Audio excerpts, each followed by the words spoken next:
Hello and welcome. So, I've been diagnosed with cancer. So, I've got cancer. The cancer has got me. And this is the whole attitude that I've got. And this will just be a little about how I found out, what happened, where I went through it, and where we are today, and where I'm going from here. So, my name is Mike. I hope that you'll hit that subscribe button there and what's the other one, the little bell thing, notifications. I'm just a normal guy. I'm not a creator, so bear with me, and let's just have a chat and go on this journey together.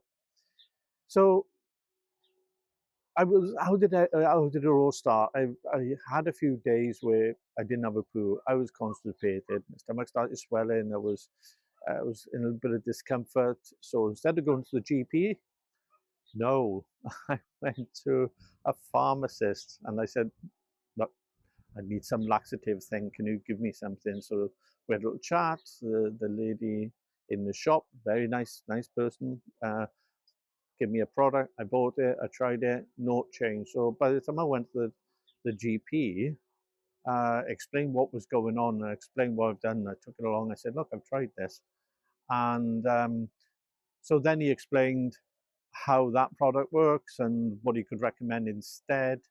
And we had a conversation, and he had my records obviously on a computer screen, so he checked my bloods and when I had them done last.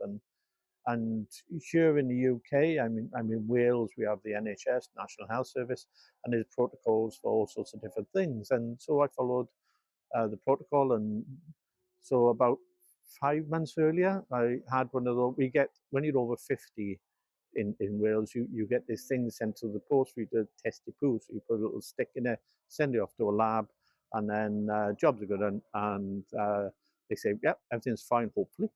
Anyway, so he said, "No, everything's fine, mate. You're Mr. Davis. You've got your results. It's probably come back. This don't help. Come back and see me."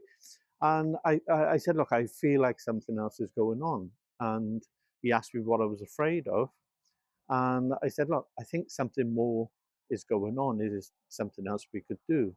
So he sent me, he said, "Just to give you peace of mind, I'll send you another test." So I had another poo test thing. You stick a thing in, send it off to the lab, and that came back positive. He said, "Look, you've had positive.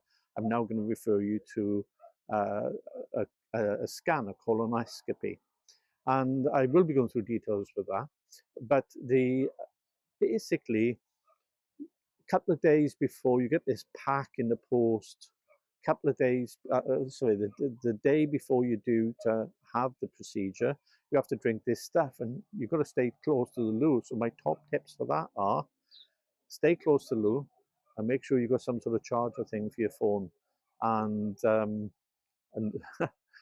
leave the rest to your imagination. So I did that, and the pack comes with two of these things. So you mix it up. It's kind of warm. It's supposed to taste lemony, I think. Anyway, so not the best tasting stuff in the world, but we do what we do. We go through it. The following morning before the procedure, so I was booked in for about 2, half 2, I can't remember exactly. And so in the morning, you take some more, make sure you're completely empty. And I've never been so empty in my life. And so there we are, rocked on up in a little room. And a nurse come and talk to me, explain what was going on. And top tip here, top tip, if you're going to have a colonoscopy, then what I recommend you do is take slippers uh, and a dressing gown. And the reason for this is after speaking to the nurse, we go through the forms, we check some various things, and you're given, or I was given, a pair of blue disposable shorts. They were like boxer shorts, sort of thing. And there's a big slit down the back where your arse is. And so obviously they've got to get access. So there we are. That's how they do it. And if you're walking, and the little room that you change in there's not like another, in my experience, it might be different in different hospitals. So you walk up a ward a bit, and then you go in then you go in the room where all the magic happens. So if you've got a dressing gown on, you're not your arse isn't hanging out as you're going up the corridor, and slippers because the corridor you've got nothing on apart from these short things. Oh, a t-shirt. I was allowed to keep a t-shirt on, and that's it. And then you go into the room. Obviously, it's very clinically looking. The consultant may have a few of these going on, so for him, it would just be like, right, who's next, and let's go through it. So he explained the procedure. So basically, I'd lie on my side, put my knees up. They got this camera thing, which is like on an end of a uh, like a bendy tubey thing. See, I know all the technical details.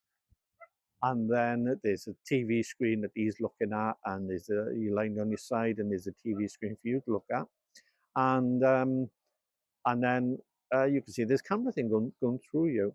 Now the colon, for those that don't know, it's so we have small intestines. Then the colon is what I used to call the large intestine, but apparently it's colon. And so the small intestine joins at one point. It goes up, it goes across, and then it goes down to your bum, anus, and that's where the pooping happens.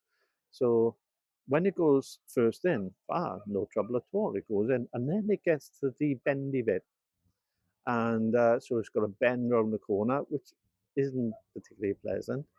And then it goes across the top bit, and all this time he's checking it out, and I had a couple of polyps, no idea, never heard that word before, and he explained what they were. And then he got down to the very end where uh, where my colon interacts with or connects to the small colon or small intestine. And there he found something which, if I remember correctly, he was saying, "Oh, I don't like the look of that." And then he had some pincher things, and he was saying, "I'm going to take a little sample of that, send that off. Doesn't look good." And then I'm on my side doing all this, and he was pretty much saying, "It's I think this is cancer. I've been doing this a long time. I'm pretty sure what I'm looking at. I think this is cancer, and we'll talk to you outside." There's And then, so the camera coming out again, not the most pleasant thing in the world.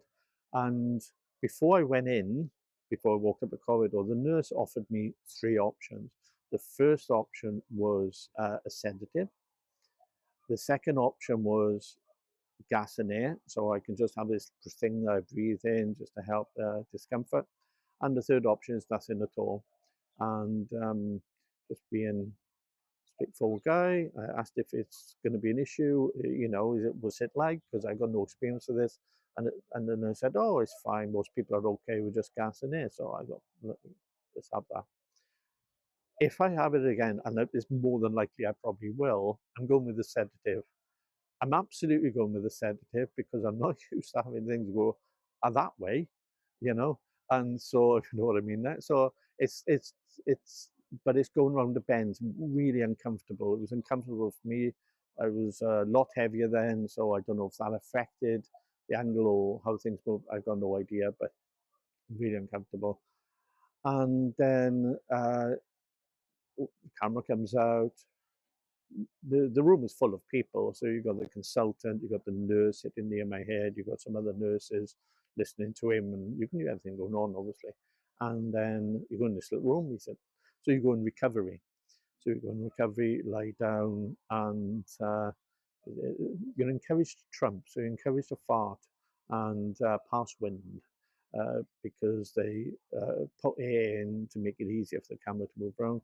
And it's the fart, and I just felt like I was going to poo myself, but logically I know I have nothing in it because I've just done all the powder stuff and emptied.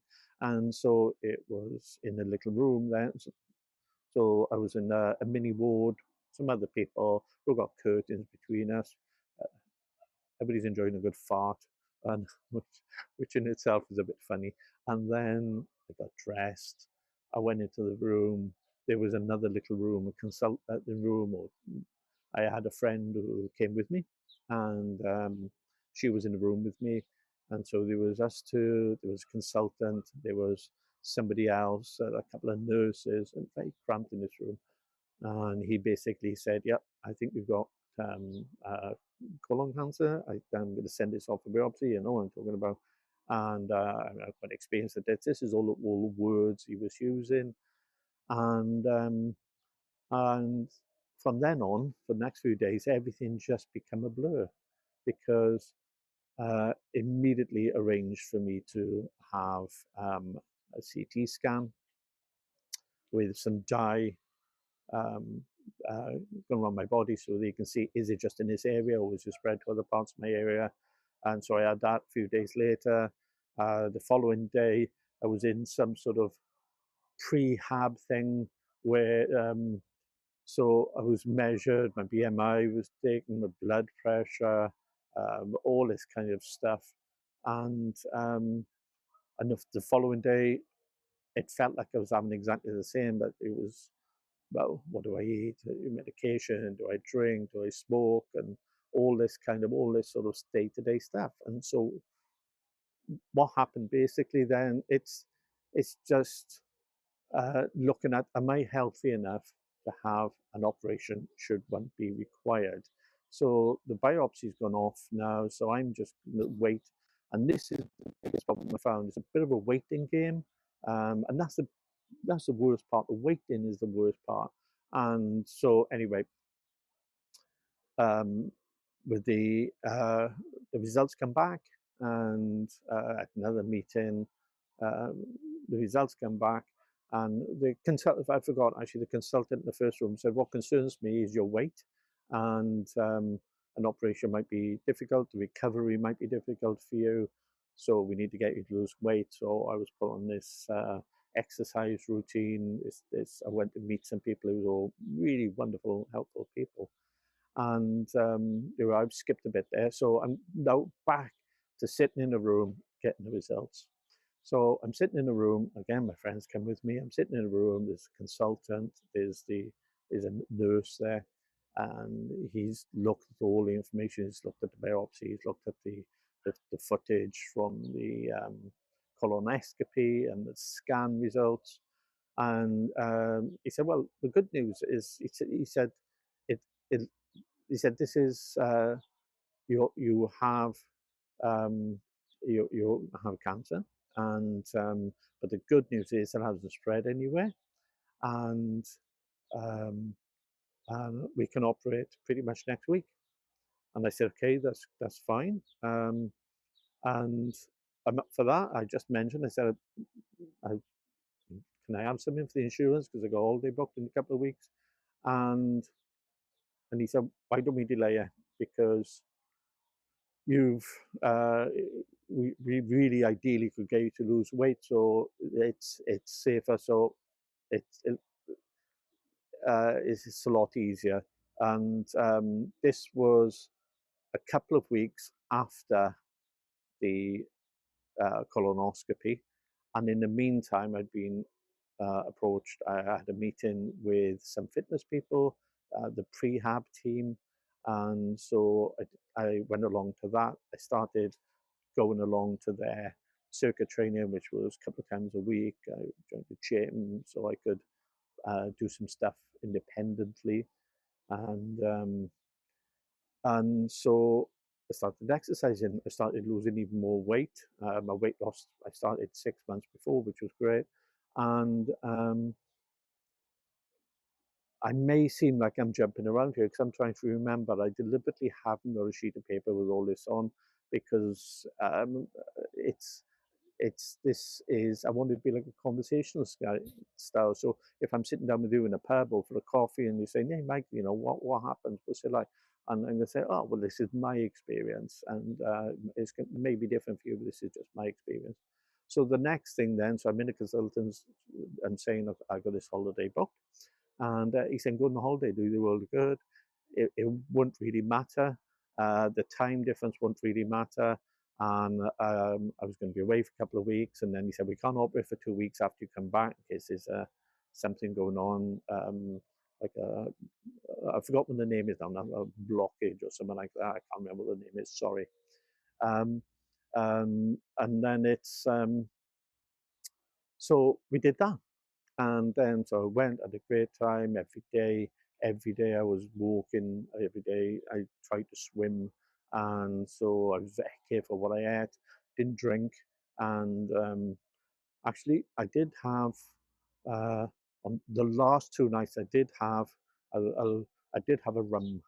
I like rum. I did have a rum on the last 2 nights, but that was it. Because I expected in 2 weeks' time I'm going to have the operation, and that has been postponed, and more tests have been done. I've had a lot of, I've had now I've had 3 different um, 4 weekly meetings with a nutritionist, and uh, at each time he put some electrodes on me and he measured my body fat and the skeletal muscle, how much weight I've lost, and so on. My results are brilliant, and I've I've lost 16 kilos of just body fat. I've lost weight, but 16 kilos of body fat, and my muscle mass has gone on. And this is all down to the brilliant um, people who do the exercise thing. And what I don't want to do here is I don't want to go through lots of different stuff and get it all confusing, which I think I'm borderline about to do that. And so I'm going to leave it pretty much here. And what I'm going to do here is I'm going to go through, I'm going to put up a little list of the different things that I'm going to cover in different videos in the future. So the tip from today is, if you've got anything going on, if your pooing habits change, then go and see the GP and explain that to them. I'm very lucky. I was caught incredibly early at this, and I spend most of the time, and I've spent most of the last couple of months with no symptoms. So if I hadn't had an initial thing, I'd be walking around, the cancer would be growing and spreading, and I would have no idea at all. And apparently, where the cancer is within the colon changes the symptoms that you have. I sometimes now get stomach cramps and things, um, but I could easily brush them off. Oh, it's just something I ate or whatever. And so if you've got something going on with you, go and check it out, because the earlier it's caught, the better results you were going to have. And so I'm Mike. Hopefully this has been helpful. It's the first video in my channel, so it's called Positive Changes, because I'm not just going to cover stuff about the cancer. I'm going to cover all the things that affect that, and um, and all the positive steps that I've taken that maybe you may want to look at. Maybe you don't, but the choices obviously will be yours. So take it easy. Much love to you all, and catch up in the next one. Ta-ra.